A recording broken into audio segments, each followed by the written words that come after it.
and play on 2nd and 10. That's his youth right there. Think about Loa trying to make up for it. Fires to the end zone. Touchdown! Alabama wins!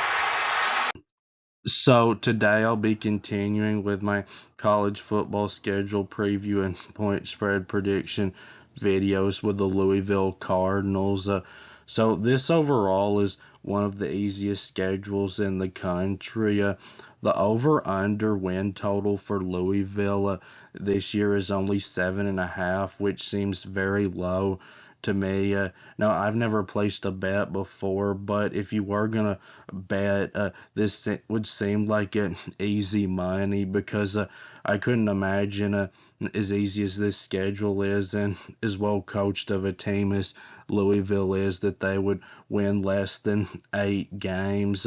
I think there's a good chance with this schedule that they could win 10 games, but I would say that 10-2 is their ceiling. Now, the non-conference schedule is one of the toughest in the country, a lot tougher than last year because Louisville doesn't usually schedule another Power 4 non-conference opponent besides Kentucky, who they play every year, who's their in-state rival. But this year they did, scheduling Ole Miss, and Ole Miss is likely by far the best team that Louisville will play on this schedule. It's going to be a Sunday night game, and Louisville only gets one guaranteed win on their schedule, and that comes against Villanova, who's an FCS team.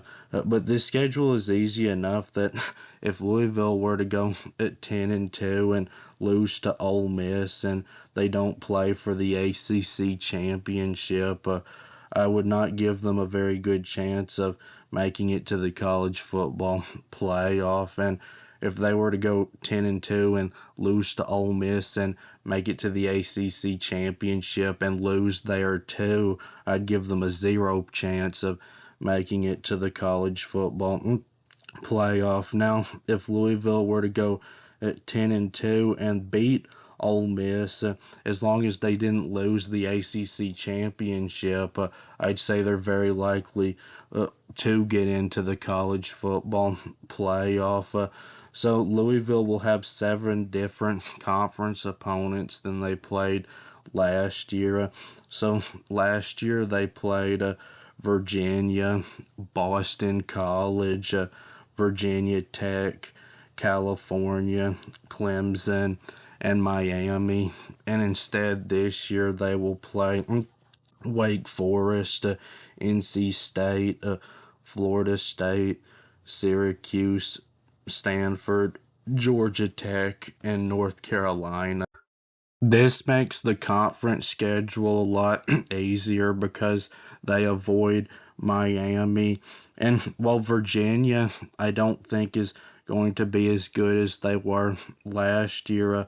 Last year, they were pretty good when Louisville played them. Actually, they were a little bit better of a team than Louisville was, and none of the new conference opponents that Louisville's going to play this year I expect to be as good as Virginia was last year. And I'd say switching at Clemson with Georgia Tech is about even in how tough it is, and there's no real tough back-to-back stretches on this schedule. The toughest one may be on the road at Georgia Tech and then on the road at North Carolina, because that Bobby Petrino offense at North Carolina could be kind of tough, because while Bill Belichick, I think, is a terrible college head coach, Petrino has had success working under some bad head coaches with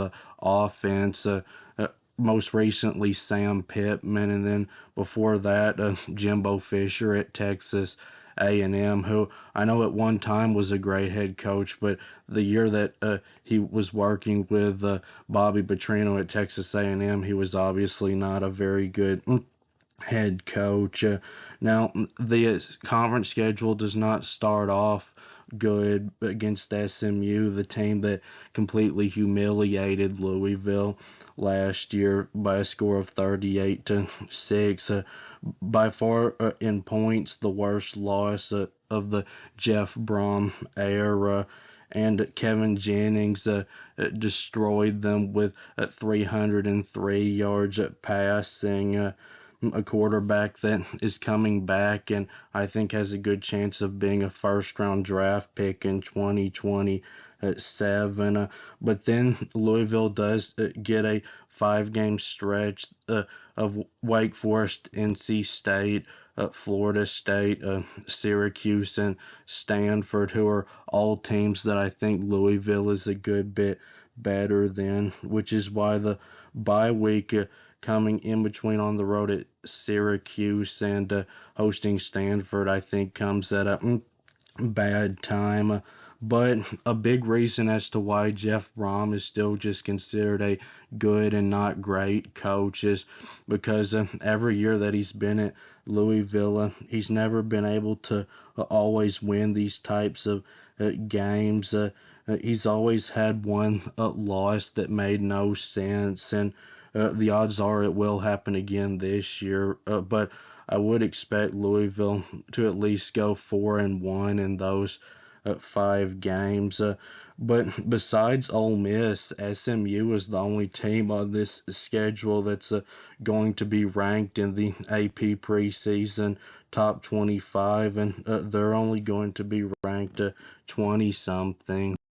If there is a minus at the beginning of the spread, that means that Louisville is the favorite. If there's a plus at the beginning of the spread, that means that they're the underdog. A 20-plus spread is a blowout, and there's one of those, Villanova.